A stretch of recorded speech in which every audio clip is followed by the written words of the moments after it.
de poderlo compartir después con ustedes, con quienes están asistiendo al webinar. Bueno, voy a continuar entonces con la presentación. Parece que ya ahora están todos, déjenme revisar si están todas las personas muteadas. Sí, así veo. Ya, continúo entonces con lo que les estaba comentando, que nuestra idea en este webinar es poder analizar profundamente esta nueva ley, y la idea justamente es hacerla bajo tres miradas. Por una parte, el marco general y los principales contenidos, lo que vamos a ver con una abogada experta en el tema. Luego vamos a tener la mirada del persecutor, ¿m? Y con nos va a comentar todas las implicancias para que va a tener para la empresa este nuevo ordenamiento, ¿no? Y por último, la mirada a través de la cual el sector privado puede prepararse para los desafíos que implica este nuevo marco, ¿m? Como, como son los diseños e implementaciones de sistemas de compliance bien robustos. Bueno, entonces, esta mañana, junto a estos tres expertos de primer nivel, hemos diseñado esta instancia, y quiero, primero que nada, aprovechar de presentarlos a cada uno de los panelistas, quienes primero van a exponer su mirada, 10 minutos inicialmente cada uno, y después vamos a pasar a un panel de conversación, en el cual obviamente están todos ustedes invitados a hacer sus preguntas, ya sea si quieren levantar la mano, o bien si quieren dejar sus preguntas hechas en el chat. ¿Mm? Bueno, primero que nada voy a partir con Felipe Sepúlveda. Él es abogado de la Universidad de Chile. Sus primeros años se desempeñó en el estudio Grasti, Quintana y Maglis. Luego, el 2003, ingresa al Ministerio Público como fiscal en la Fiscalía de Rancagua, y en el 2004 asume el cargo de fiscal en la Fiscalía Oriente, Fiscalía de Ñuñoa, Providencia. El 2012, como fiscal de la Florida, Macul y Peñalolén, y desde mayo del 2014 fue el fiscal jefe de esa fiscalía. En diciembre del 2015 fue nombrado fiscal jefe de la Fiscalía de Ñuñoa, Providencia, y posteriormente, y hasta octubre del 2021, se desempeñó como fiscal jefe de la Fiscalía de Alta Complejidad Oriente. Luego, entre octubre del 2021 y el 2022, fue el fiscal jefe de la Fiscalía de Ñuñoa, Providencia, y desde abril del 2022 a la fecha ostenta el cargo de fiscal jefe de la Fiscalía de Las Condes, Vitacura, Lo Barnechea y La Reina.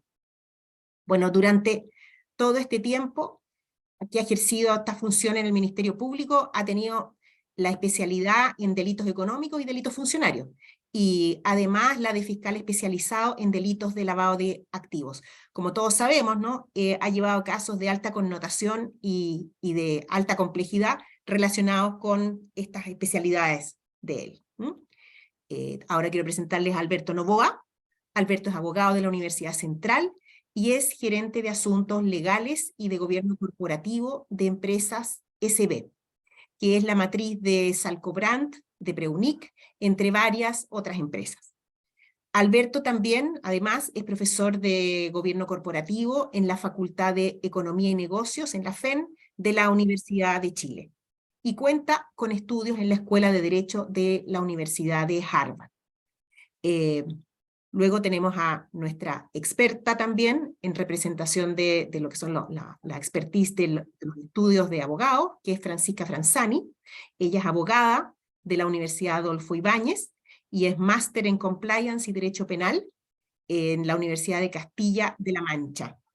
Ella fue asociada senior en Keri, y desde el 2022 hasta la fecha trabaja en el estudio Albagli Saliasnik, AZ, en donde actualmente es la directora de Compliance. Francisca enfoca su práctica en materias de compliance, anticorrupción y riesgos penales corporativos. Cuenta con vasta experiencia en investigaciones internas y en elaboración e implementación de políticas de cumplimiento y prevención de delitos en empresas multinacionales. Como ven, tenemos un panel muy potente hoy día junto a nosotros. Así que, sin más y para aprovechar muy bien nuestro tiempo, quiero darle el inicio a Francisca para que justamente nos dé este marco general y principales contenidos de la ley. Adelante, Francisca. Gracias Alicia por la presentación y gracias Acción Empresa por la invitación. La verdad es que han habido bastantes conversatorios y webinars del tema, así que esta vez es un poco distinto porque tenemos a un invitado especial que es Felipe, que nos va a dar el input desde la mirada del Ministerio Público, así que agradecerle también su disponibilidad y poder participar. En general voy a referirme, como decía la Alicia, al contexto y principales cambios. Esta ley, bueno, históricamente tampoco voy a referirme a ese tema porque me imagino que ya ha sido muy escuchado, pero nace de la inquietud de la sociedad por sancionar en el fondo con mano dura, como se dice, a los delitos económicos, también llamados delitos de cuello y corbata, y en esa línea se hace esta reforma en donde se crea este proyecto de ley, el cual sistematiza los delitos económicos, incluyendo también los delitos ambientales, en un solo catálogo. Yo creo que aquí hay que tener claro los dos focos de cambio para las empresas. Uno es los cambios respecto a las personas naturales y actores internos de la empresa, desde los altos ejecutivos o incluso mandos medios, y todos en verdad, porque va a generar un cambio para todos, pero principalmente para quienes tienen responsabilidades y tienen funciones de supervisión. Y por otro lado, hay un cambio importante también para las personas jurídicas, ya que si bien habíamos comenzado con la responsabilidad penal de la persona jurídica hace unos años atrás, y se habían ido aumentando ciertos delitos paulatinamente, hoy día tenemos un cambio radical en la cual este proyecto de ley, que está pronto a ser publicado, incluye más de 200 delitos que van a ser aplicables a la persona jurídica. No me voy a referir en detalle a estos dos puntos porque, como bien dijo la Alicia, por un lado Felipe nos va a contar un poco más de las personas naturales y los cambios y cómo va a afectar este proyecto a ellos, y Alberto va a abordar a la persona jurídica. Sin perjuicio de eso, y desde la mirada de abogada del estudio Albaili Saliasnik y como experta en trabajos de compliance a distintas empresas, que me imagino que hoy día son todos los que están escuchándonos, yo creo que primero hay que tener en cuenta los cambios más importantes, que es, uno, esta inclusión de nuevos delitos. Segundo, que la ley busca en el fondo que las personas, o sea, jurídicas, revisen sus actividades y sus procesos, y en esa línea ejecuten esta prevención de riesgos de la manera más como rutinaria y cotidiana, porque al final el objeto es generar una cultura de cumplimiento en las empresas, una cultura ética. Más allá de saberse de memoria los no sé cuántos delitos y hacer cambios radicales en los modelos, particularmente en aquellas empresas que ya tienen buenos modelos, yo creo que lo importante acá es el mensaje, es que hoy día es clave que todas las empresas tengan una cultura organizacional de prevención de riesgos, y eso en el fondo va a ser la clave para poder después eximirme, tanto como persona jurídica, de haberme envuelto a una investigación penal, como también persona natural como actor relevante en la comisión de un delito.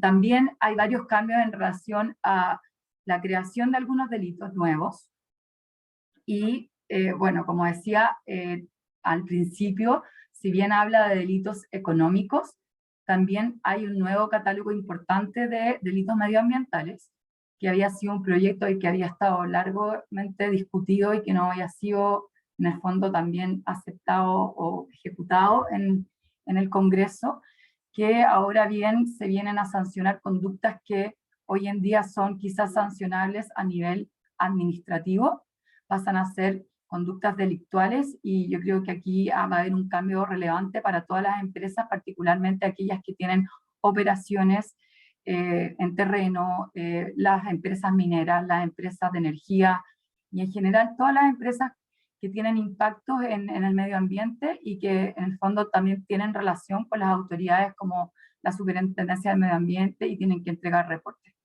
En ese sentido también hay un cambio importante ahí. Y yéndonos propiamente tal a la persona jurídica, la ley 20.393, también la ley propone nuevos cambios. Si bien hoy día tenemos una ley bien clarita, la cual tiene un artículo que se refiere a una serie de requisitos puntuales, como por ejemplo, contar con un encargado de prevención de delito, el cual tiene que ser independiente, que debe reportar al directorio.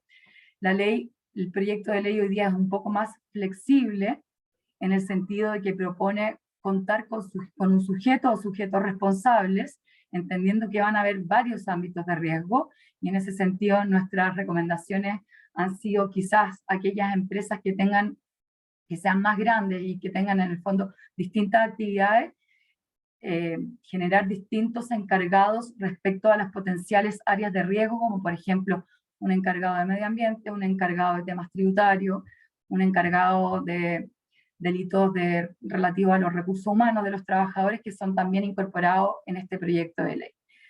Otro cambio importante que esta ley, y esto es lo que nosotros llamamos acá en la oficina el chaleco antibalas, es la importancia de contar con un modelo de prevención.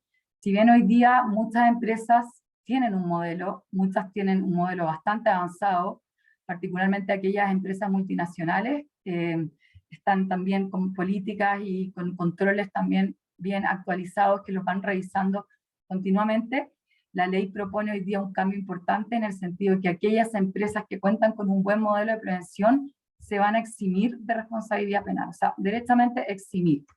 Ahora bien, si lo implementan posteriormente al inicio de una investigación, también puede ser considerado un atenuante. Pero ¿qué es lo importante de esta exhibición? Es que hoy día, la clave hoy día como empresa, incluso también como gerente o director alto mando, es contar como con este chaleco antibalas que me va a permitir, en el fondo, resguardarme y prevenir la comisión de ilícitos al interior de mi empresa, junto con estar haciendo constantemente capacitaciones, mensajes, evaluaciones, porque la única forma al final es de transmitir esta cultura organizacional y que para que todos tengan en el fondo claro qué es lo que mi empresa permite y no, es haciendo en el fondo temas prácticos y transmitirlo desde arriba hacia abajo como el típico concepto de compliance del top from the top. Finalmente, yo creo que también otro cambio importante que ha sido bastante preguntado y en las distintas charlas y reuniones que hemos tenido es respecto a la certificación. La ley no se refiere a la certificación. En ese sentido, lo que dice la ley es que las empresas deberán realizar evaluaciones periódicas, sin tampoco mencionar qué se refiere por periódico, o sea, si son cada 6 meses, cada 3 meses o cada 1 año, pero, y tampoco dice quiénes van a ser estos evaluadores, solamente dice que tienen que ser externos. Por ende, también es clave hoy día contar con un apoyo externo, puede ser un estudio de abogado, puede ser quizás estas mismas certificadores que me imagino que hoy día van a hacer este trabajo de agente revisor, para que en el fondo yo sea capaz de acreditar frente a cualquier investigación que estoy bajo el cumplimiento de esta ley, que me preocupo de revisar, que me preocupo de actualizar y que me preocupo de que todos conozcan mi modelo, considerando que muchas veces también ingresan nuevos empleados mensualmente y que ellos no van a tener la misma cultura que yo en el fondo he transmitido a mi interior. Así que eso es como yo creo que es lo principal. Como mensaje, quizás desde mi lado, yo creo que hay cierto temor y mucha preocupación, particularmente por aquellos que tienen cargos altos y responsabilidades. Si bien la ley tiene como un sistema de penabilidad diferente al Código Penal normal, porque tiene agravantes y atenuantes particulares para los delitos económicos, y evidentemente para mí como gerente es un impacto importante, y tengo que decir, oye, yo voy a asumir este riesgo y nadie me va a cambiar el sueldo, o sea, sí, pero también no hay que alarmar, porque aquellas empresas que ya tienen buenos modelos, que tienen buenos procesos, que tienen buenas matrices de riesgo, yo creo que la clave va a ser en el fondo enfocarse en actualizar y en renovar aquellas actividades las cuales yo no tenía contemplada dentro de mi matriz, pero que probablemente sí tenía controlada a nivel administrativo o como a nivel interno. Así que eso es lo que yo les puedo decir. Encantada después de responder preguntas. Es un tema que me encanta. Así que ahora le dejo la palabra a Felipe para que él se refiera desde el punto de vista del perceptor.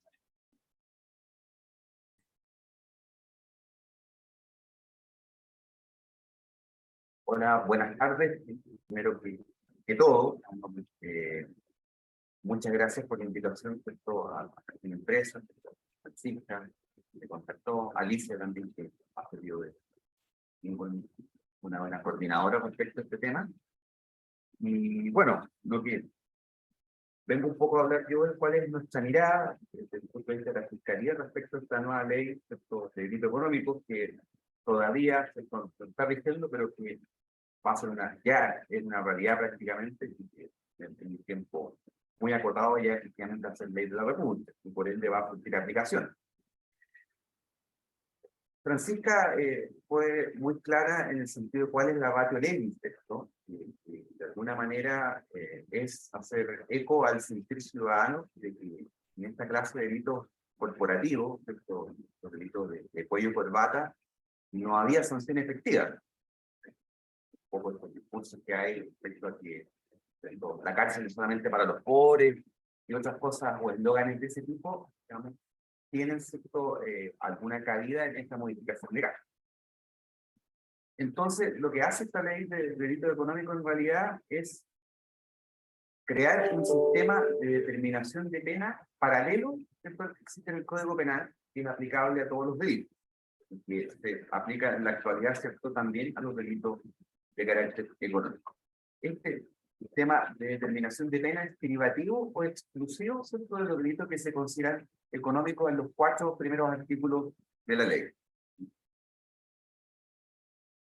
Hasta el día de hoy, ¿cierto?, uno aplica, ¿cierto?, cuando persigue delitos que son considerados económicos, uno aplica las circunstancias atenuantes del derecho penal común, por llamarlo de alguna manera, ¿cierto?, y también las penas sustitutivas que están establecidas en la ley 16.116, lo cual, ¿cierto?, para quienes digamos mucho tiempo en esto, digamos, ya es bastante cómodo, porque tenemos, digamos, todo un sistema que ya está preestablecido. Hay una aplicación casi automática, ¿cierto?, de las circunstancias atenuantes, y también, ¿cierto?, las penas sustitutivas. Entonces, generalmente las personas que están involucradas en esta clase de hechos tienen irreprochable conducta anterior, ¿cierto?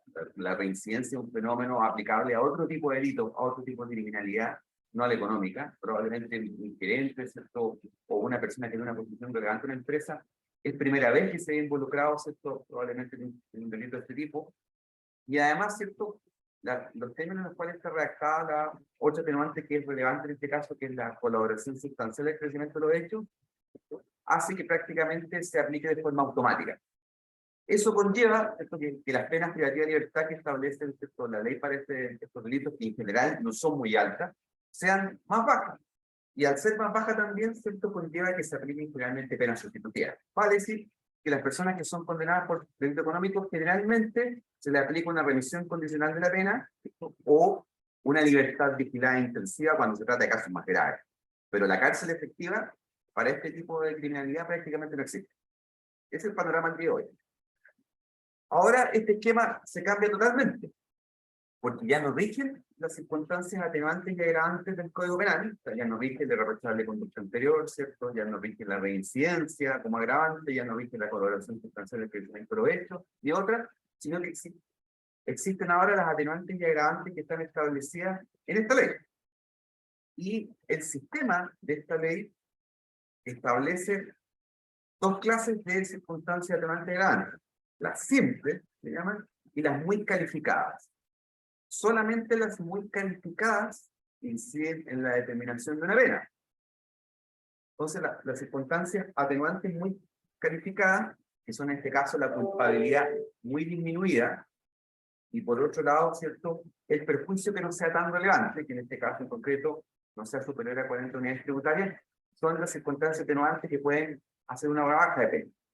En tanto, las circunstancias agravantes, que son la culpabilidad, ¿cierto?, mayor y el perjuicio muy elevado, sobre 40.000 unidades tributarias mensuales, son las que pueden determinar subir, exasperar la pena. Entonces, ¿cierto? Cambia un poco efectivamente ese paradigma que se tenía y queda mucho más restringido o acotado, ¿cierto? En este caso, ¿cierto? La aplicación de las atenuantes.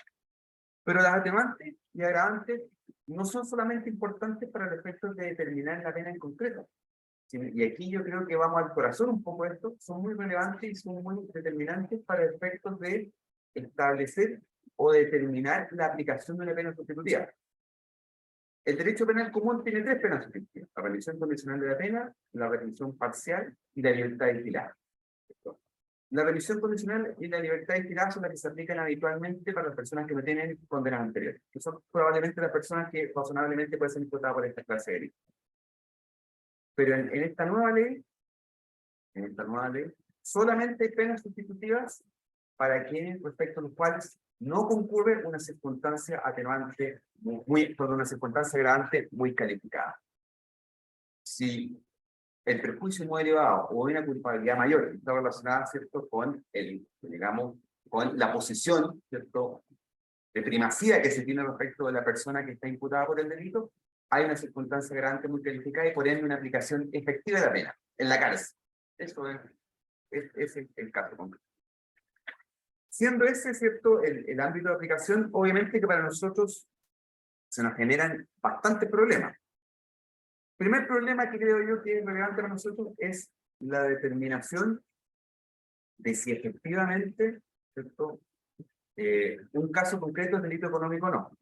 El artículo primero establece, ¿cierto?, los delitos que son considerados por nuestra legislación como delito económico propiamente tal. Como delitos de la ley de mercado de valores, delitos de la ley del Banco Central, ¿cierto?, u otros delitos que son los delitos económicos propiamente tales, son los absolutos que llaman. Los artículos 2 y 3 son delitos del derecho penal patrimonial y otros, pero que tienen un involucramiento corporativo. Cuando hay ese involucramiento corporativo en el delito económico. Y el artículo 4 se refiere a la receptación y el lavado de activos en los cuales tengan como delito base algunos de los delitos contemplados en los artículos 1, 2 y 3. Ese va a ser un problema de la Fiscalía.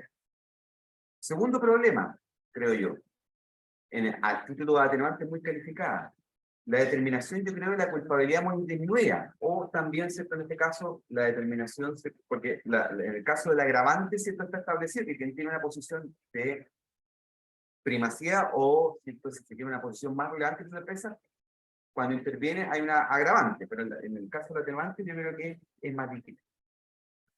El tercer problema, creo yo, está establecido en la ley una cooperación eficaz. Y la ley establece una cooperación eficaz como una regulación subsidiaria, aparte de una ley que posteriormente se refiere sobre ello. Señala que los acuerdos de cooperación eficaz son vinculantes. Va a decir que si el fiscal llega a un acuerdo con una defensa, es vinculante. ¿Qué pasa, por ejemplo, si la cooperación eficaz no, de alguna manera, no satisface la expectativa del perseguidor? Porque en este caso puede llegar a un acuerdo previo, posteriormente se entrega la cooperación, pero resulta que la cooperación no fue, ¿cierto?, eficaz para estos efectos. Luego también, ¿cierto?, la negociación, ¿cierto?, todos estos procesos, esta justicia también es una justicia negociada. La negociación, ¿cierto?, las penas, por ejemplo, para arribar al procedimiento de abreviado, ¿cierto?, conlleva la posibilidad de arribar a penas sustitutivas. Esta ley, ¿cierto?, restringe sustancialmente las penas sustitutivas, ¿cierto? En ese sentido, se restringe las posibilidades de negociación. Y finalmente, creo yo, el tema de las multas. La multa hoy en día prácticamente no se paga. Esa es la verdad en los procesos penales, cuando hay una sentencia condenatoria. Esta ley estableció un sistema de días multa, en el entendido, ¿cierto?, de que las personas tienen que pagar, ¿cierto?, como multa, como pena, ¿cierto?, en este caso, tiene que hacerse una multiplicación respecto a cuántos días multa sobre la base de los ingresos líquidos que tienen los culpables. Hay que determinar cuáles son los ingresos líquidos de una persona y eso multiplicarlo por la cantidad de días multa que haya sido condenado. Lo cual, ¿cierto?, puede conllevar cierta complejidad de investigación relevante, puesto que además, ¿cierto?, vamos a tener que investigar, en este caso, cuáles son los ingresos líquidos concretos de una persona. Yo no sé, parece que estoy como en el tiempo ya, así que termino por acá y me reservo para más adelante para seguir probablemente con algunas otras apuntes. Muchas gracias. A ti, Felipe, por la excelente exposición que nos diste, tan clarificadora. y doy el paso entonces a Alberto Novoa, gerente de Asuntos Legales y Asuntos Corporativos en Empresas SB, para que nos dé entonces su mirada desde el punto de vista de lo que es la empresa. Adelante, Alberto. Bueno, muchas gracias, muy buenas tardes a todos los que nos están escuchando. Muchas gracias por la invitación, Alicia, y a Acción Empresas también. Mi perspectiva o el aporte que me gustaría hacer a esta conversación es fundamentalmente relativa a tres temas. En primer lugar, los presupuestos de responsabilidad de la ley 20.393, cómo queda luego, ¿no es cierto?, de la modificación de que va a ser objeto a propósito del proyecto de ley de delito económico, y también abordar los modelos de prevención de delitos, como también abocarme a algunos aspectos generales de las consecuencias, ¿no es cierto?, que trae la ley 20.393 con las modificaciones. En ese contexto, primero señalar que la conciencia que tenemos que tener las empresas respecto de los presupuestos de responsabilidad suponen mirar que estos presupuestos son, en primer lugar, considerar que los delitos, ¿no es cierto?, que ahora trae la ley 20.393, incorpora aquellos delitos de los artículos 1, 2, 3 y 4 de la ley de delito económico, lo que significa aproximadamente considerar 200 o algo más de 200 tipos penales que están ahí de manera inherente, es decir, sin apreciarlo respecto de lo que podrían ser las vulnerabilidades o cómo podrían afectar los riesgos de la empresa en particular, pero hay que mirarlo. También están los otros delitos como las conductas terroristas y el control de armas. Lo relevante es que estos delitos de la ley de delito económico, en mi opinión, dado que buscan proteger, ¿no es cierto?, el orden socioeconómico y ambiental, son perfectamente clasificables dentro de lo que nosotros tenemos como integradores ESG o ASG, es decir, ambiental, social y de gobernanza. Ya voy a volver sobre eso. En consecuencia, el segundo elemento o presupuesto es el que el delito o el hecho punible, ¿no es cierto?, haya sido realizado dentro del marco de la actividad por o con la intervención de una persona natural que ocupe el cargo, función o posición en la persona jurídica o la empresa, ¿no es cierto?, o preste servicios en ella o gestione, ¿no es cierto?, asuntos propios de esa empresa. En consecuencia, ese es un segundo elemento que hay que tener a la vista. El tercer presupuesto dice relación con la falta, ¿no es cierto?, de la implementación efectiva de un modelo adecuado de prevención de delitos, que además, ¿no es cierto?, su nivel de implementación va a determinar también un factor de determinación de la pena en el caso de que estemos ya, ¿no es cierto?, frente a ese escenario de determinación de pena. Y por lo tanto, desde ese punto de vista, es importante señalar que la ley, en cuanto modificada, ¿no es cierto?, por el proyecto, deja, como decía Francisca, bastante flexible, ¿no es cierto?, a la empresa el mirar qué controles, ¿no es cierto?, qué líneas estratégicas se van a seguir para los efectos de acomodar, ¿no es cierto?, al contexto de la estructura organizacional que constituye la empresa, los distintos, o el ejercicio más bien, del deber de cuidado o de protección a través de un sano gobierno corporativo, es decir, a través de la dirección, ¿no es cierto?, que considera el apetito al riesgo, la tolerancia al riesgo, y por otro lado el control o los efectos de mitigación que permiten, ¿no es cierto?, equilibrar la dirección y el freno o el control, ¿no es cierto?, que va teniendo la empresa a nivel de gobierno. Esto determina el marco o modelo de gestión, en este caso el modelo de prevención, que la empresa va a tomar, y se va a tener que determinar entonces si esos controles son o no suficientes, y vamos a tener que mirar holísticamente, es decir, desde el punto de vista de todos nuestros grupos de interés, y ahí vuelvo a ESG, considerar, ¿no es cierto?, estos integradores que nos permiten comprender de alguna manera la totalidad la totalidad del contexto en el cual la empresa está operando, para los efectos, ¿no es cierto?, de construir estos controles y poder identificar, ¿no es cierto?, como voy a ver más adelante, los riesgos y evaluarlos, por supuesto. Entonces, al tener suficiencia de controles y al tener una estructura que nos permite, de alguna manera, que el modelo de prevención esté en condiciones de estar adecuado a esa estructura organizacional, claramente podemos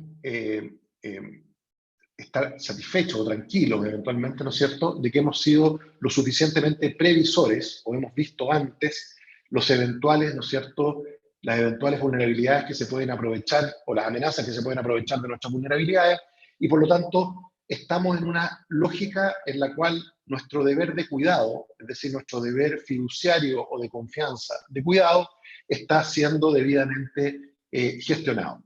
Y en ese sentido, nosotros estaríamos ya alejándonos, ¿no es cierto?, de esta estructura que tiene la ley, en la cual el reproche a esta falta de cuidado, el legislador la califica, ¿no es cierto?, o sea, más que la califica, la define como un elemento de agravante muy calificada, que, como decía Felipe, ¿no es cierto?, modifica relevantemente, ¿no es cierto?, la responsabilidad penal, y en el artículo 16 específicamente, ¿no es cierto?, nos habla de que la posición jerárquica superior, en el caso, por ejemplo, de un gerente general, de un director, etcétera, el artículo 16 del proyecto nos dice, miren, aquí tenemos una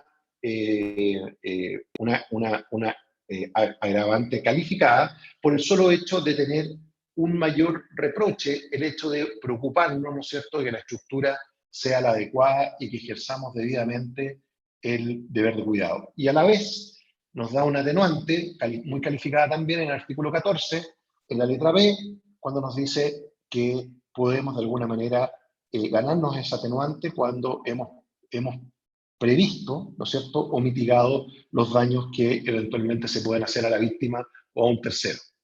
Entonces, en definitiva, la implementación de un adecuado, ¿no es cierto?, efectivo modelo de prevención de delitos permite, de alguna manera, responder adecuadamente a salvaguardar, ¿no es cierto?, de penas a la empresa, a la persona jurídica, y por otro lado también, ¿no es cierto?, nos sirve para, de alguna manera, en forma indirecta, ir protegiendo también a las personas que tienen, digamos, responsabilidad en las mismas. Ahora bien, pasando al segundo aspecto, digamos, de mi intervención, quedándome muy pocos minutos, quiero hablar del modelo de prevención propiamente tal, el cual, como les decía, tiene tres elementos fundamentales para poder lograr, ¿no es cierto?, que se considere como un eximente de responsabilidad penal y no afecte, ¿no es cierto?, a la persona jurídica. En ese sentido, tenemos tres elementos. Primero, el levantamiento de las actividades o procesos y riesgos que impliquen, ¿no es cierto?, la conductas delictivas. Por lo tanto, es un proceso de evaluación, ¿no es cierto?, identificación de riesgos que supone una mirada del riesgo inherente, es decir, cómo está la compañía sin aplicarle ningún control o, digamos, mitigante, y luego entonces entrar a definir cuáles van a ser los mitigantes de los distintos procesos, es decir, los controles dentro de cada uno de los procesos en función de la realidad contextual de la organización y su estructura. En ese sentido, el siguiente elemento, ¿no es cierto?, el establecimiento de mitigantes en forma de controles, y ahí, cuando la ley no lo dice, podemos distinguir claramente entre controles directivos, preventivos y detectivos, como son, por ejemplo, en el caso de los directivos, que son las políticas, ¿no es cierto?, en el caso de la mayoría de las organizaciones, pero la ley habla de protocolos y procedimientos. En el caso de los preventivos tenemos las sanciones internas, las comunicaciones y capacitaciones, la incorporación de normativa y contratos de la normativa a los contratos de trabajo, incluyendo, ¿no es cierto?, a los altos ejecutivos, etcétera. Y entre los detectivos podemos hablar del canal de denuncia seguro, la supervisión mediante un encargado de prevención y uno más responsable o sujetos responsables, como hablaba Francisca. Y así entonces tenemos el segundo elemento del modelo de prevención de delitos. Y el tercero sería un encargado de prevención de delitos, uno más sujeto responsable, ¿no es cierto?, con la adecuada independencia, dotados de facultades de dirección y supervisión, entre otros elementos. Ya también estoy alcanzando el tiempo y finalmente lo único que quería tratar era que dentro de las consecuencias de la responsabilidad penal de la persona jurídica bajo este proyecto de ley, supone, ¿no es cierto?, la sanción más grave, que es la extinción de la persona jurídica y la liquidación de la misma. Están también la inhabilitación para contratar con el Estado, la pérdida de los beneficios fiscales y prohibición de recibirlos, la supervisión de la persona jurídica. Y aquí me quiero detener un segundo porque precisamente la falta de previsión, la falta de ver de cuidado o de mirada, ¿no es cierto?, de gobierno, de protección de la empresa por parte de quienes la dirigen, podría también implicar como pena el poder, y también puede ser solicitada como medida cautelar por el Ministerio Público, la supervisión de la persona jurídica, lo que significa en la práctica incorporar una persona con amplias facultades para mejorar, ¿no es cierto?, o implementar el modelo de cumplimiento, y esto puede ser en un plazo entre 6 y 2 años, por supuesto pagado por la empresa. Y finalmente, ¿no es cierto?, tenemos las multas de las que hablaba también Felipe, multadía, el modelo multadía, que es bien oneroso, muy oneroso diría yo, y, ¿no es cierto?, la publicación del extracto, como también finalmente la pena de comiso de ganancia. Eso para poder estar dentro del tiempo, Alicia, y me reservo para las preguntas. Muchas gracias. Gracias a ti, Alberto, y muchas gracias también, Felipe y Francisca, por sus claras exposiciones y presentaciones justamente de estas tres miradas que queremos dar en este webinar. Bueno, pasamos ahora al espacio de preguntas, de conversación, en donde la idea es conversar con los panelistas. También abrimos el espacio para ustedes, en caso que quieran levantar la mano y hacer alguna observación verbalmente, o si no a través del chat. Pero vamos a partir con Francisca, a pesar de que de una u otra forma lo deslizaste, lo comentaste cuando hiciste tu exposición, pero específicamente a ti como abogada experta en esta ley, en el compliance, etcétera, y cuando llegan a ti, a la empresa, tus clientes, que son grandes empresas en su mayoría, ¿cuáles son las principales preocupaciones y digamos incluso los principales miedos que tienen frente a este nuevo ordenamiento? Bueno, yo creo que hay muchas preocupaciones y miedos, más que nada preocupaciones que las me voy a referir a ellas, pero no sé si la respuesta la tengo yo o no, quizás puedo recomendar, pero la verdad es que la ley también tiene ciertos problemas o vacíos, a mi juicio, que también va a dar lugar a confusiones y a preocupaciones. A mi juicio yo creo que las voy a enumerar para que sea más fácil. En primer lugar, respecto a la actualización e implementación de mi modelo. Y en ese sentido, yo como empresa no me queda claro o me preocuparía si es que al momento de mapear mis actividades de riesgo, que eso es lo que hoy día la ley busca, este proyecto de ley, pero es hasta dónde voy a llegar. ¿Qué es una actividad que yo considero de mi rubro? ¿Es cualquier actividad, una cosa que se haga una vez anual, o son realmente las actividades que corresponden a mi giro? Eso tampoco es claro, y en ese sentido mi preocupación como empresa yo creo que es cómo voy a ser capaz de introducir todas estas actividades que conllevan a una serie de riesgos, considerando que van a haber más de 200 delitos a los cuales yo me puedo ver expuesto. Y en ese sentido la recomendación, como lo dije al principio, es no alarmar, mantener mi buen modelo si es que lo tengo, y ir mapeando de las actividades principales regulares, y a medida que va pasando el tiempo o que voy realizando quizás las entrevistas o los mapeos por área, ahí ir incluyendo actividades más puntuales que no son regulares. Por otro lado, otra gran inquietud es cómo puedo proteger a mis directores, cómo puedo proteger a mi altos mandos, que al final son ellos los que se exponen a una pena privativa de libertad. Y en ese sentido, lo que la ley busca, y ahí yo lo relaciono mucho con lo que dice sujeto o sujetos responsables en lugar de un encargado de prevención, es hacerlos parte de este cambio, hacerlos parte y no irles informando una vez al mes en un directorio en el cual me dan un espacio de 5 minutos para poder contarles. No, hacerlos parte, hacer parte a los gerentes, a los cargos de jefatura como responsables también, armar comités en los cuales si bien puede mantenerse el encargado de prevención, porque si lo hace bien el encargado de prevención hasta el día de hoy y me funciona y me reporta y hay denuncias en las cuales se resuelven de manera correcta, yo lo mantendría de todas maneras, pero incluir a más sujetos para hacerlos responsables a todos.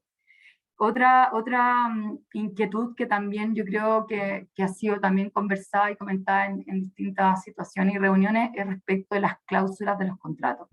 Porque hoy día tenemos que todas las empresas, para blindarse supuestamente de estar expuestos a un riesgo, ponen una cláusula tipo que dice: yo me comprometo a no haber sido condenado, investigado o sancionado por ningún delito de la ley 20.393. Y se copia y se pega desde los contratos de los trabajadores a los contratos de los proveedores, las prestaciones de servicios, etc. Y en ese sentido, y considerando hoy día que la ley incluye la responsabilidad penal de la persona jurídica respecto de acciones delictuales cometidas por terceros relacionados a mi empresa, yo creo que es clave hacer buenos contratos de trabajo con cláusulas que sean ad hoc a la persona que estoy en el fondo contratando. Y en ese sentido, si bien no es necesario poner el catálogo de los miles de delitos, pero sí enfocarme nuevamente en la actividad de ese trabajador, en la actividad o en el fondo la prestación que me va a entregar ese tercero, y hacer contratos en el fondo que realmente den cuenta que yo le estoy explicando con pera y con manzana lo que mi empresa no permite, y que el día de mañana, si ellos lo cometen, bueno, yo hice todo lo posible para que ellos no lo hicieran y no podía hacer nada más. Yo creo que eso en general, y más que nada el tema de la composición del equipo de compliance, dado que ya el encargado de prevención era un actor importante en el compliance, yo creo que también esta preocupación de cómo lo voy a armar, voy a tener que desarmar todo lo que habíamos hecho antes, y mi recomendación, si bien la ley no lo dice tal cual, pero yo mantendría de todas maneras mi encargado, si funciona bien, solamente armaría un equipo, un equipo en que estén involucrados varias personas, evidentemente dependiendo del tamaño de mi empresa, porque también la ley al final, muchas de sus sanciones se basa en los ingresos de la compañía y el tamaño de la compañía, y en la medida como objetivo principal que vayan en el fondo una serie de expertos de cada riesgo para que puedan reportarle a este encargado y asimismo reportarle indirectamente, de manera indirecta, o sea, de manera independiente al director. Eso es lo que yo podría decir. Muchas gracias, Francisca, por hacernos parte de cuáles son estas principales temores por parte de las empresas. Felipe, hay un tema que da bastante, quizá hay inquietud en el ambiente, en el sentido de cuál es la posición del Ministerio Público respecto de esta nueva ley, y cómo se están preparando ustedes para gestionar los desafíos en términos de, porque aquí esto va a traer mucha carga de trabajo y obviamente nuevas investigaciones que la entrada en vigencia de la ley, ¿no? va a suponer. Entonces, dados los recursos con que ustedes cuentan ahora, que un poco da la impresión, ¿no? que no se estarían alcanzando a cubrir los actuales delitos, ¿cómo lo ven? ¿Cómo se están preparando? Mira, bueno, nosotros, bueno, hay que partir de la base que nosotros somos una institución pública, ¿cierto? Que tenemos un presupuesto y una dotación que están establecidas por ley. En ese sentido, no podemos, no tenemos los recursos, pero tampoco, digamos, podemos, ¿cierto?, ir contratando más gente, ¿cierto? O de alguna manera, ¿cierto?, generando contingencias que no vayan más allá, ¿cierto?, de una mejor organización del trabajo y capacitación. Por ahora, digamos, estamos en la etapa de capacitar, ¿cierto?, las personas que se verían involucradas eventualmente, ¿cierto?, con este tipo de investigaciones. Esta va a ser una capacitación, yo creo que tiene que ser permanente, porque este es un cambio bastante sustancial en las normas. Pero más allá de eso, yo creo que evidentemente va a tener que haber un ordenamiento, ¿cierto?, y una priorización en este caso de las investigaciones. Hay muchas investigaciones en cantidad, pero no necesariamente cualitativamente son investigaciones que nos pueden dar un rendimiento relevante. Yo creo que va a haber que aplicar de forma más estricta un criterio de selectividad, apuntando a los casos que tengan una mayor relevancia o que tengan más posibilidades, ¿cierto?, de poder tener mejores resultados. Porque como dije anteriormente, bueno, también esta ley va a conllevar de que va a ser más difícil, ¿cierto?, negociar de alguna manera penas. No me imagino prácticamente ningún abogado, digamos, llevando a su cliente a cumplir una pena de cárcel. Entonces, esto va a tener que ser, de alguna manera, por decirlo en términos coloquiales, peleado hasta el final. Entonces, esto va a conllevar juicio y otro que conlleva, ¿cierto?, un esfuerzo importante para nosotros. Pero a medida, ¿cierto?, que se va implementando y que vaya siendo realidad, obviamente también se van a ir viendo las falencias y cómo se funciona con este nuevo marco normativo. Muchas gracias.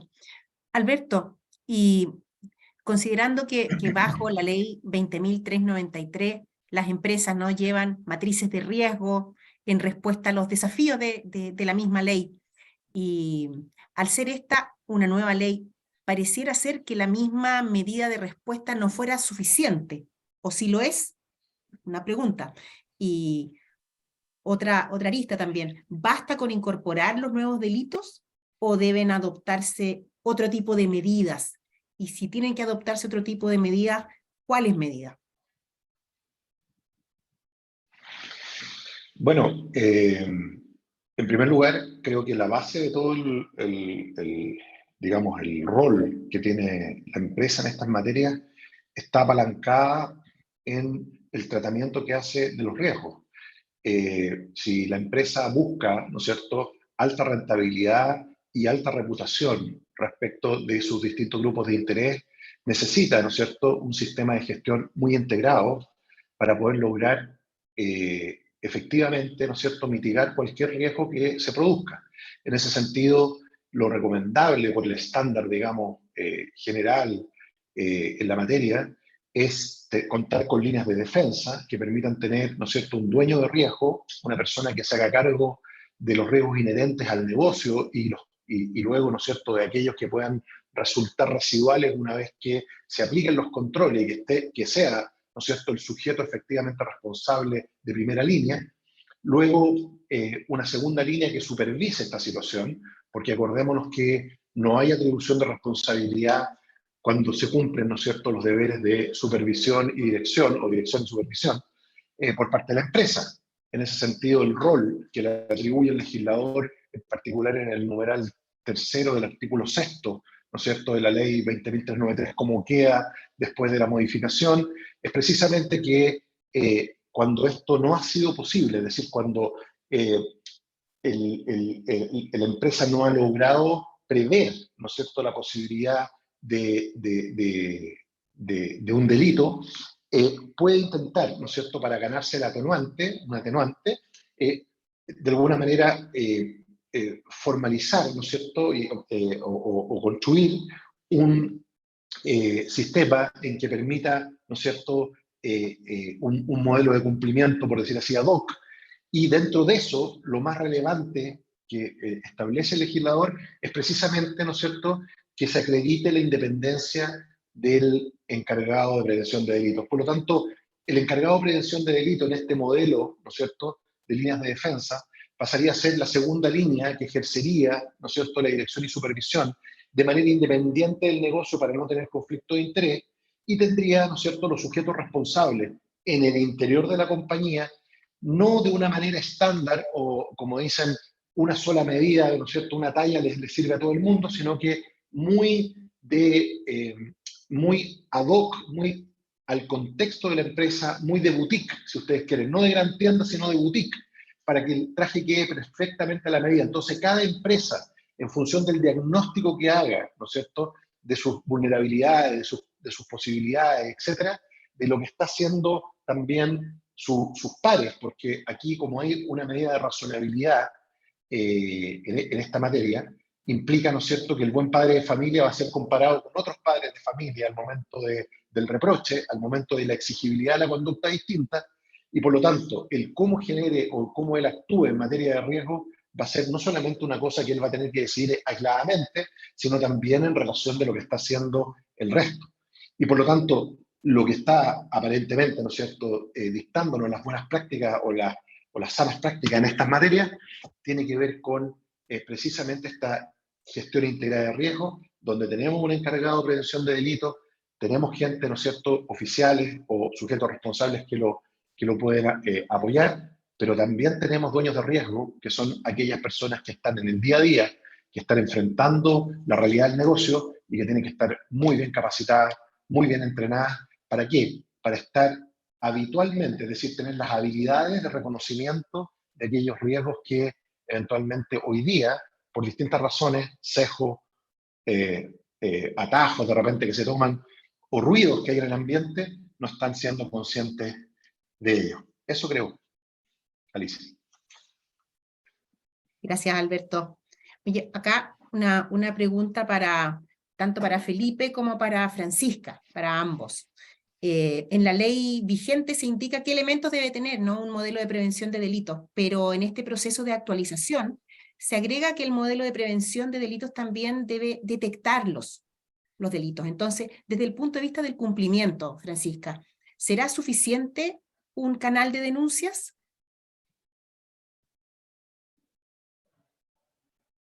Ahí sí.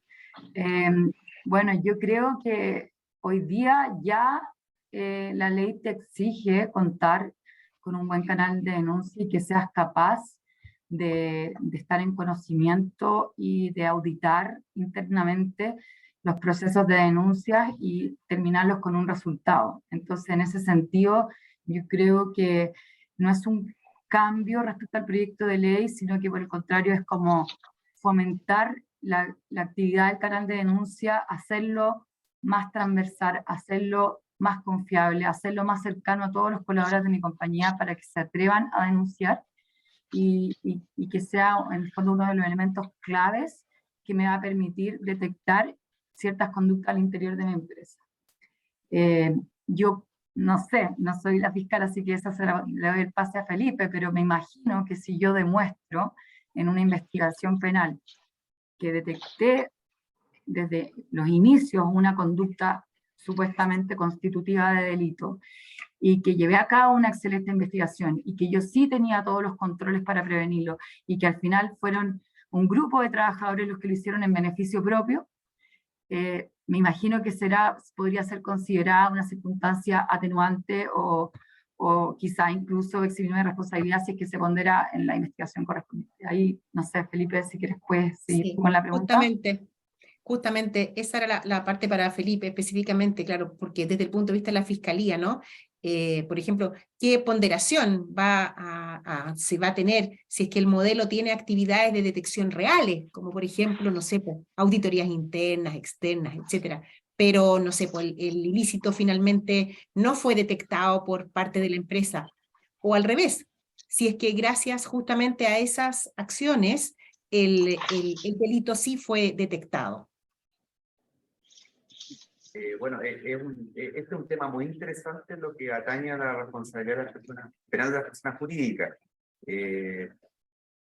La verdad que bueno, hay una definición legal respecto a esto, porque la propia normativa señala o sostiene de que hay una extensión de responsabilidad de parte de la persona jurídica en la medida que tenga sistemas de prevención, ¿cierto?, que se encuentren funcionando. Ahora esto va a ser una cuestión de hecho que va a tener que ser seguramente acreditada en la investigación.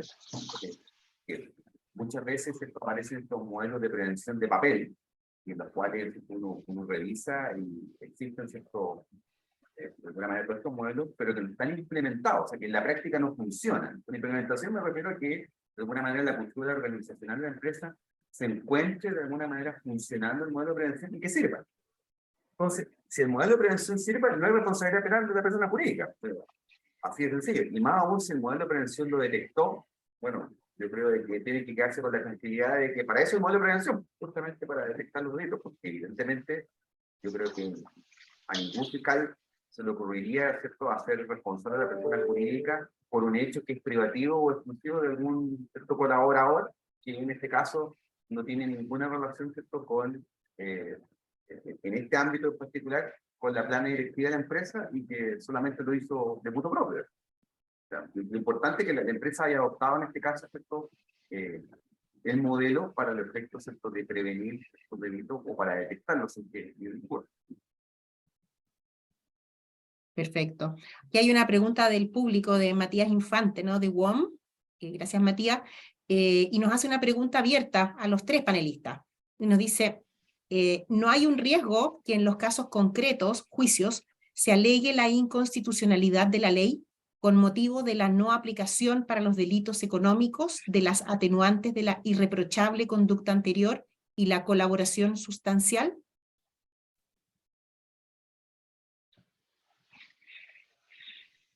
Ahí, Felipe, no sé si tú te quieres referir. Bueno, sí, bueno, por supuesto. O sea, yo creo que todo el ámbito de la ley está eventualmente sujeto a que existan requerimientos de inaplicabilidad. Ahí, bueno, el Tribunal Constitucional tendrá que pronunciarse. Yo doy por seguro, no sé si en este aspecto, pero por ejemplo, en lo que guarda relación con la restricción, ¿cierto?, de las penas sustitutivas, yo creo que ahí va a ser fuente efectivamente de requerimientos al TC y bueno, el TC tendrá la palabra. Así que está todo por verse en este ámbito. Perfecto. Acá hay una pregunta también de Julio Riveros desde Ambipar. Nos pregunta justamente de igualdad ante la ley. Y el alcance que hace es, dice, quita beneficios o penas alternativas al presidio o cárcel efectiva. Por eso dice que hace la pregunta en el sentido de igualdad ante la ley, o será materia del Tribunal Constitucional resolverlo.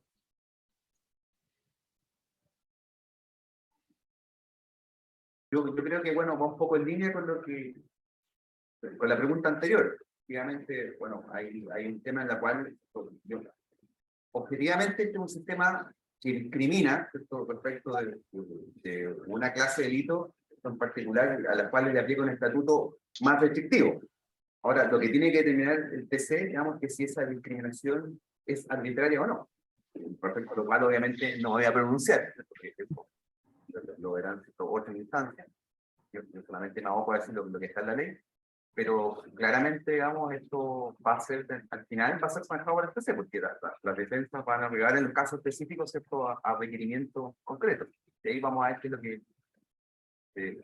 lo que tiene, ¿cierto?, el Tribunal Constitucional respecto a este ámbito. Porque evidentemente este régimen es más restrictivo de la libertad personal que el régimen común. Perfecto. Gracias. Tomás Naurrat también nos pregunta si ¿qué tribunal se encargaría de definir las sanciones? Tribunales penales, jueces de garantía y jueces orales. Perfecto, muchas gracias. Específicamente una pregunta para ti, Alberto. Tú como gerente legal de tu empresa, y por supuesto como encargado de prevención también, ¿qué es lo que tú vas a hacer en concreto de cara a esta nueva ley? ¿Cuáles van a ser tus próximos pasos a seguir? Si nos pudieras dar así una suerte justamente de lista. Sí, nosotros, bueno, acá estamos terminando el proceso básicamente de identificación o revinculación de todos los riesgos que nos plantea la ley respecto de nuestros procesos. Nosotros tenemos levantados los distintos procesos o viajes, como también se les llama, ¿no es cierto?, que tiene la compañía. Y nosotros lo que hacemos ahora es mirar si cada uno de esos procesos está con los controles necesarios para que cualquiera de las conductas que establece la ley no implique, ¿no es cierto?, que la compañía caiga en alguna situación que la exponga a ir a juicio o que provoque algún daño. Y en ese sentido, también estamos revisando cuál es la situación de capacidades, ¿no es cierto?, para tener los medios, ¿no es cierto?, que la ley nos obliga a tener para que el modelo sea adecuado, ¿no es cierto?, y efectivo. Y también estamos revisando si las capacidades actuales que tenemos en las personas que están a cargo de los distintos riesgos son suficientes o no para lo que viene en la ley. Y ese proceso es, digamos, un poquito lento. Yo creo que nos va a tardar unos 2 o 3 meses y finalmente vamos a empezar ya a implementar cada uno de esos nuevos controles, posiciones, etc. Ese es más o menos el esquema. Ahora, si bien, si tú me preguntas, grandes cambios, como decía Francisca, no, pero sí tal vez más profundidad. Y por supuesto también hay toda una línea de trabajo en cuanto a lo que es la capacitación, la divulgación y el aumentar los niveles de conciencia de la organización en general respecto a estos temas. Eso. Gracias, Alberto. Francisca, ¿tú consideras que se encuentran preparados los nuevos sujetos activos incorporados a la ley 20.393 para enfrentar los desafíos que supone la implementación de esta ley?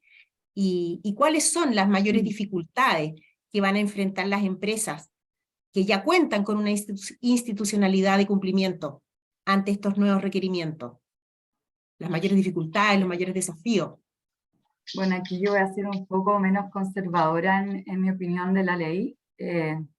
Yo creo que si bien algunas empresas están en una mejor posición, yo creo que nadie está preparado a verse enfrentado a 200 nuevos delitos, a cambios quizás no tan sustanciales en términos de mis modelos de prevención, pero sí cambios realmente importantes en temas de sanciones, tanto respecto a la persona jurídica, que las multas son brutalmente mayores, como de las personas naturales, que, como decía Felipe, se exponen a una pena privativa de libertad y no se le van a aplicar beneficios como la irreprochable conducta anterior, que es como el beneficio principal del derecho penal, a mi juicio.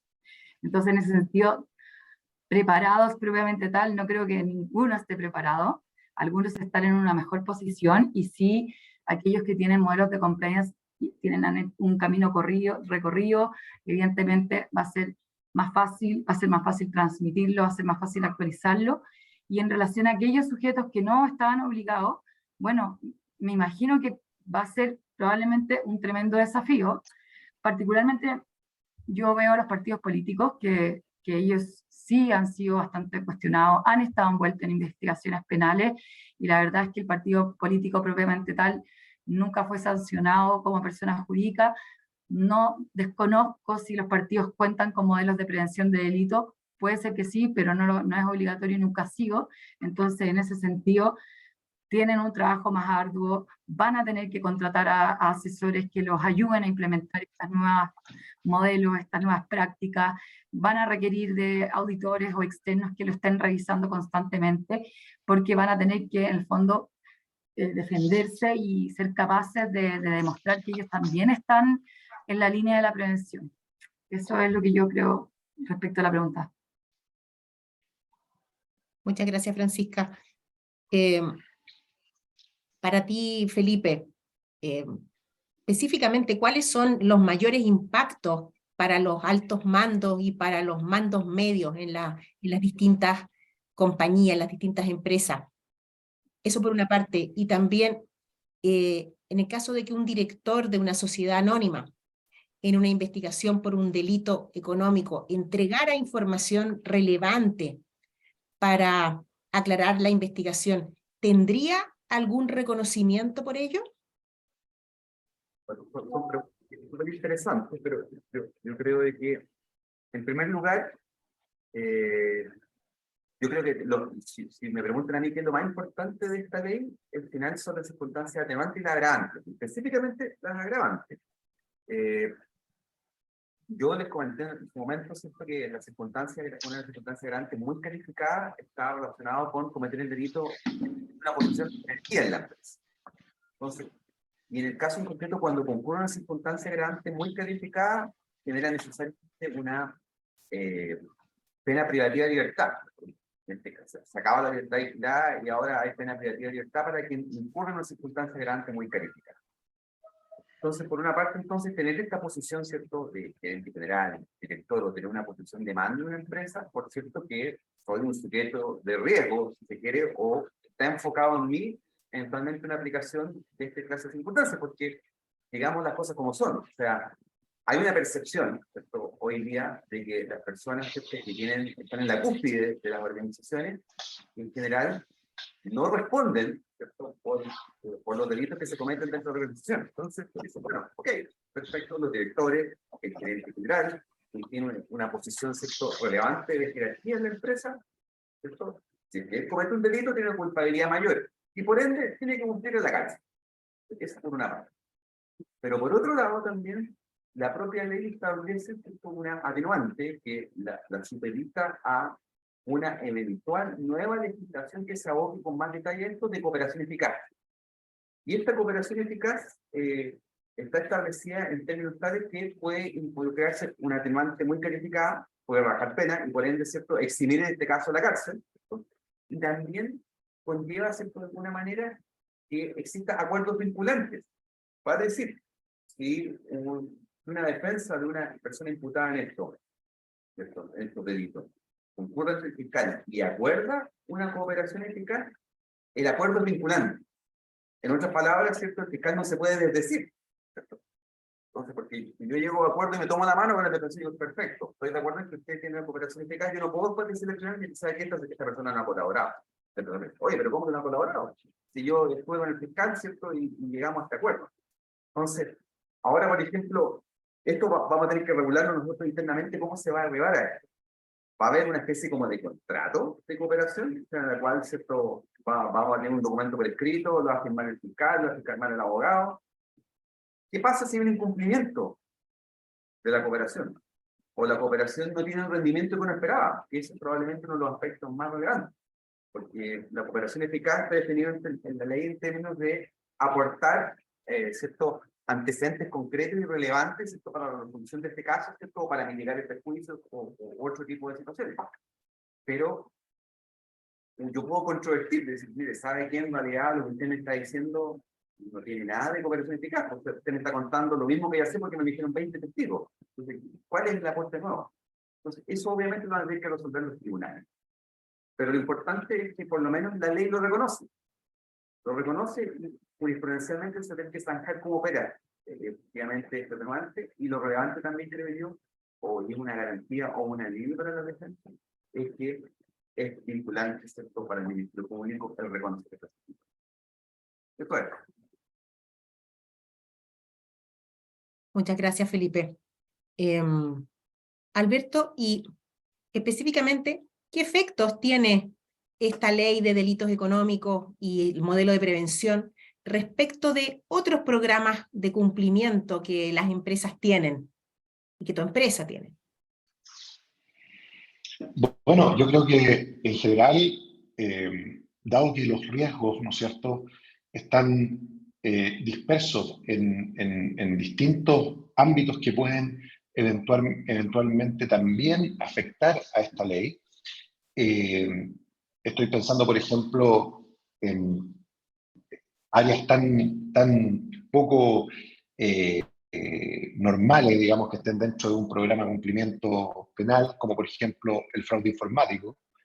Tienen, ¿no es cierto?, necesariamente los otros programas que alinearse al, por decir así, programa mayor, ¿no es cierto?, que sería el modelo de cumplimiento penal, ¿no es cierto?, o el programa de prevención, y en consecuencia articularse de una manera lo más, digamos, concentrada posible, con la finalidad de mirar la totalidad de la compañía y que no nos queden espacios sin cubrir. Y por eso es tan importante esta mirada de riesgo, por eso es tan importante que las compañías crezcan desde adentro hacia afuera y no vayan a buscar, digamos, tanta mirada externa sin tener una clara conciencia y una clara identificación y evaluación de cuáles son los riesgos que van a querer mitigar, cuáles son los riesgos que son relevantes de hacer. Y ahí entonces los programas se tendrán que integrar de tal forma de poder cubrir todas esas necesidades y, por supuesto, asesorarse debidamente, ¿no es cierto?, para ir a buscar las mejores herramientas y los mejores diseños que permitan tratar de mitigar en forma absoluta o lo más cercano al absoluto estos riesgos, en el entendido que no estamos obligados a lo imposible.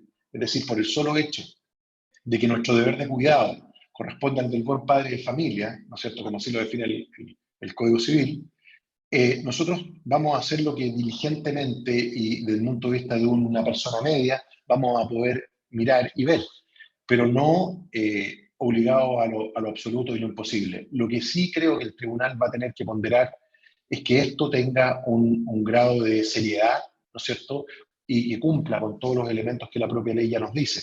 Y por lo tanto, si uno quiere ir más allá, es cosa de también mirar lo que están haciendo otros países e incluso otras empresas que pueden también dar luces, ¿no es cierto?, junto a una serie de estándares que ya hay en el contexto de normas ISO y otro tipo de normativa que ayuda o guía, digamos, marcos se llaman también, que ayudan, ¿no es cierto?, a perfeccionar los distintos modelos. Lo importante aquí es la integración de los distintos sistemas de control o programas o de supervisión, que serían los programas de cumplimiento, para mitigar en forma razonable los riesgos de la compañía. Gracias, Alberto, tú que ahora que nos diste esta mirada y nos muestras claro la esencialidad que tiene el hacer las cosas desde adentro de la compañía, el mirarse desde el core, ¿no? Pero también es importante, y para eso me gustaría ahí preguntarte a ti, Francisca, y también a ti, Alberto, ¿qué referencia tienen ustedes de otros países que crean importante mirar también para los efectos de asegurar la efectividad de un modelo de prevención? Y considerando también que la base de sujetos activos aumenta considerablemente, ¿qué han hecho en otros países para mitigar ese riesgo? ¿Qué saben ustedes al respecto? Les doy la palabra, Francisca y Alberto. Yo creo que evidentemente hay países que están más avanzados e incluso este proyecto en el fondo se inspiró en otros sistemas como el alemán. Yo creo que Estados Unidos es un ejemplo importante de aplicar sanciones a la persona jurídica respecto de todos los delitos. También muchas veces se ha cuestionado y he escuchado en los programas de la radio como ¿por qué en Estados Unidos se van todos presos por estos delitos y acá en Chile no? Entonces, quizás un ejemplo a seguir respecto de las implementaciones propiamente tal, a tener un encargado de prevención. Ellos van un poco más avanzados, ellos ya en esa regulación ya existe la figura del interventor o supervisor, entonces yo creo que es un buen modelo a seguir. España también es un país que empezó con el compliance antes que muchos, y en ese sentido cuenta también con buenos modelos de cumplimiento, con matrices que abordan varios delitos aplicables a la persona jurídica o aquellos que se cometen en el contexto corporativo. Así que yo diría que eso, no sé si hay un sistema propiamente tal que se adapte a este nuevo proyecto de ley, no, porque en Alemania tiene diferencias respecto a las sanciones que en Alemania son administrativas, no penales. España no son tantos delitos, son varios pero no tanto, y así, pero sí yo creo que esos son los tres países que yo me inspiraría quizá que van un poco más avanzados tanto en condenas, tanto en investigaciones y tanto en la implementación propiamente. Sí, yo agregaría a eso, que a mí me gusta mucho el modelo inglés. Creo que el modelo inglés es muy, muy bueno, también para sacar ideas y refrescar un poco el avance que ellos tienen en estas materias, y considerar además que todo el modelo de sentencing que está siguiendo la ley, es decir, de las guías por las cuales el legislador le indica a los jueces cómo debe fallar este tipo de casos, están también tomadas del modelo inglés. Entonces, creo que también, además de lo que dice Francisca, es importante consultar, para los que les interese este tema en particular, el modelo inglés. Eso es lo que pienso. Importante que tengamos también algunos referentes, ¿no? Porque hay mucho trabajo por delante para las empresas con esta nueva ley. Felipe, dentro de las sanciones que se pueden aplicar a la empresa, ¿no? Se crea la figura del supervisor. La Francisca ya hizo un poco la relación de estos interventores que existen en España. ¿Cómo crees tú que se va a ver afectada una empresa en la práctica si es que un tribunal impone esta condición o esta sanción a ella? Bueno, lo primero es que la presencia de este supervisor es una medida cautelar y una pena, propiamente tal. Vale decir, ¿cierto? Si se impone como pena, entonces ejecutoría ya no queda nada más que hacer que aceptarlo. Yo, o sea, si bien en el ámbito estrictamente normativo está señalado que el supervisor está única y estrictamente relacionado, ¿cierto?, con la implementación, ¿cierto?, del modelo de prevención, yo entiendo que en la práctica esto puede ser un tremendo problema para una empresa.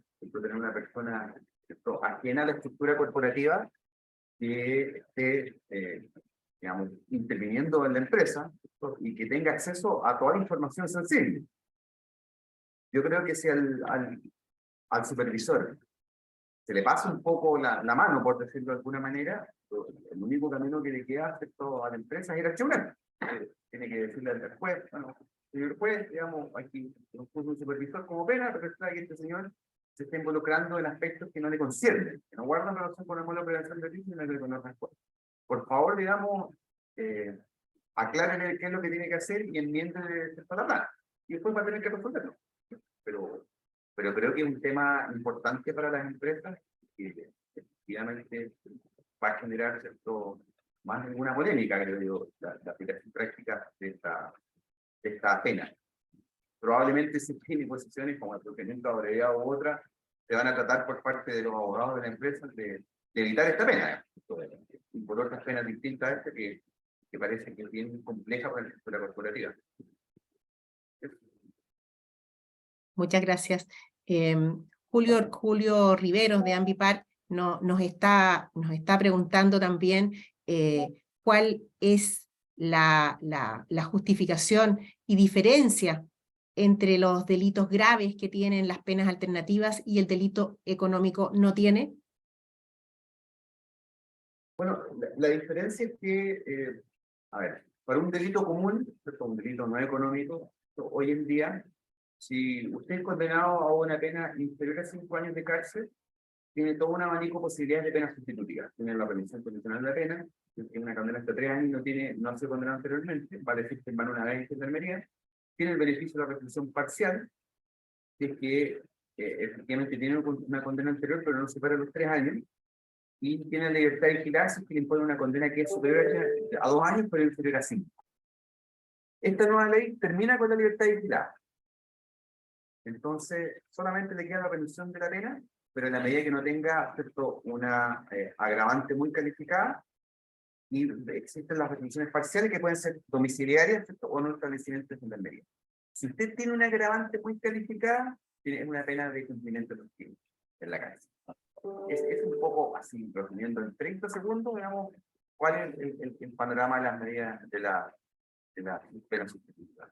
Entonces, no sé si me preguntaron algo más o era eso nomás en el ámbito de la pregunta. Julio, no sé si iba por ahí tu pregunta, o como dice Felipe, hay algo más. Me quedó algo pendiente, pero es un poquito en la biblioteca. Gracias. No, dale. Dale, Julio. ¿El comiso de ganancia o no? No, esa pregunta la está haciendo Jaime Viveros. Y para ti también, Felipe, nos pregunta, ¿cómo crees que funcionará el sistema del comiso de ganancias como cuestión civil previa?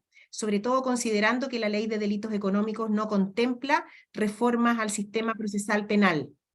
Yo creo que este va a ser un tema bien complejo para nosotros, porque en este caso, bueno, el espíritu de la ley ahora es, de alguna manera, que todas las ganancias, es decir, que todos los réditos, por llamarlo de alguna manera, que un delito, ¿cierto?, puede haber generado para una empresa, sean decomisados. Vale decir, ¿cierto?, que se pierdan dominio sobre ellos y pasan al fisco de Chile.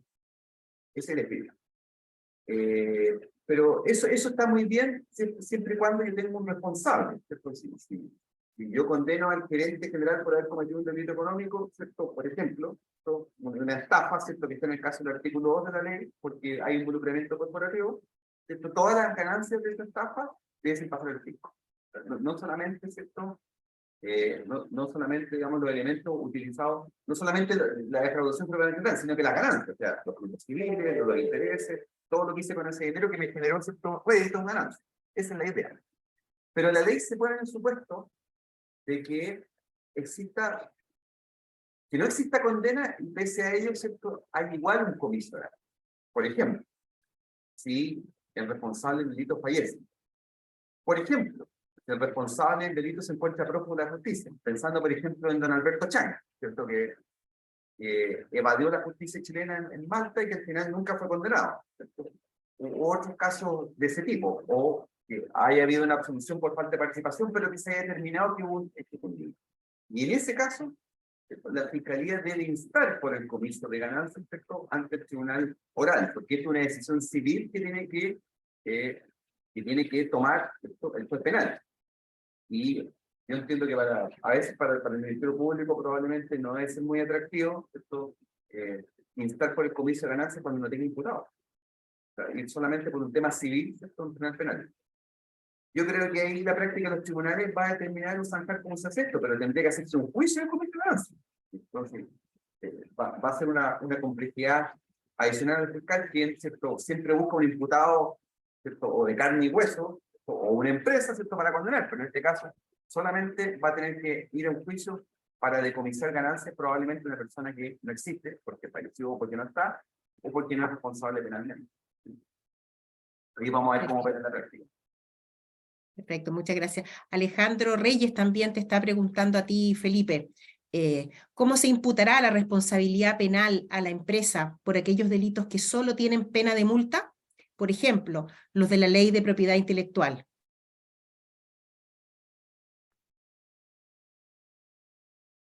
¿Cómo se imputará?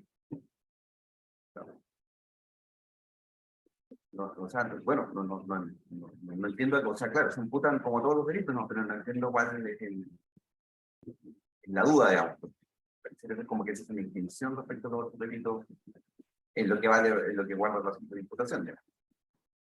Ahí yo, Felipe, complementándote, yo creo que, claro, es rara la pregunta, se imputa como todos los delitos, pero dado que el sistema de días multas se hace un conteo en base a las penas y a los días del presidio, me imagino que por ahí va la pregunta. Yo pienso, porque no es blanco y negro, como la ley, yo decía, tiene bastantes vacíos o cosas que no se hace cargo, que el cambio para las personas jurídicas respecto a estos delitos de propiedad industrial va a ir más que nada por las ganancias de esos delitos, porque ahí también uno de los factores claves para la determinación de la pena es la ganancia obtenida a través de la comisión del delito. Los días multa ahí se aplican los de la prisión, en este caso. Claro, pero cuando solamente es condicionado como una pena de multa. Bueno, claro, al final las ganancias tienen que decomisarse. Y efectivamente ese delito de propiedad intelectual o propiedad industrial, sobre todo propiedad intelectual, porque dicen que tiene aparejada una pena de multa, la propiedad intelectual tiene pena de presidio o relegación. Sí, es que la pregunta era industrial. Propiedad industrial. Ahí puede haber ganancias relevantes de por medio. En este caso, como el tipo de la Polar y con las marcas, con Under Armour y no me acuerdo con cuál otra era, que tenían un tema y puede haber una ganancia relevante. Miren, a pesar de, gracias Felipe y Francisca por su respuesta a la última pregunta acá de los asistentes. en honor a la hora, porque son las 13:28, de acuerdo a lo que estoy viendo, vamos a finalizar. Bueno, dejamos un par de preguntas, lamentablemente, que quedaron en el chat. No alcanzaríamos a contestarlas todas, más otras preguntas que habíamos preparado acá también. Podríamos quedar toda la tarde conversando, pero quisiera primero que todo agradecerles a ustedes tres, Francisca, Felipe y Alberto, muy especialmente por la disposición que han tenido durante este mediodía para compartir estas reflexiones, experiencias sobre el recientemente despachado proyecto de ley de delitos económicos y atentados contra el medio ambiente, ¿no? Agradecerte especialmente a ti, Francisca, y por supuesto al Bagli Saliasnik, empresa socia nuestra, por impulsar en conjunto estas reflexiones tan necesarias, dadas las profundas transformaciones y desafíos que tenemos por delante. Y más allá de la normativa, la clave, un poco por lo que hemos estado conversando durante hoy día esta sesión, es la instalación, ¿no?, de una cultura de integridad, que se respire por todos quienes trabajan en las organizaciones, ya sean estas privadas, públicas y del sector civil, ¿no? Y aquí las empresas, efectivamente, tenemos una responsabilidad y también una oportunidad muy grande para impulsar a través de ella, justamente de lo que es la empresa, una conciencia y cultura de transparencia y confianza, entendiendo que es de la máxima urgencia, ¿no?, para hacer frente a la crisis social que estamos enfrentando en nuestro país. Muchas gracias a todos, a todas, y recuerden, por supuesto, que el contenido que hoy día hemos visto acá, la grabación, la van a encontrar en la web de Acción Empresas, y obviamente pueden compartirlo y utilizarlo con otros. Gracias a todos y a cada uno, y que tengan una muy buena tarde. Muchas gracias a todos. Igualmente, muchas gracias. Que estén bien. Gracias, Alicia, Felipe, Alberto. Que estén muy bien. Que estén muy bien. Gracias a todos.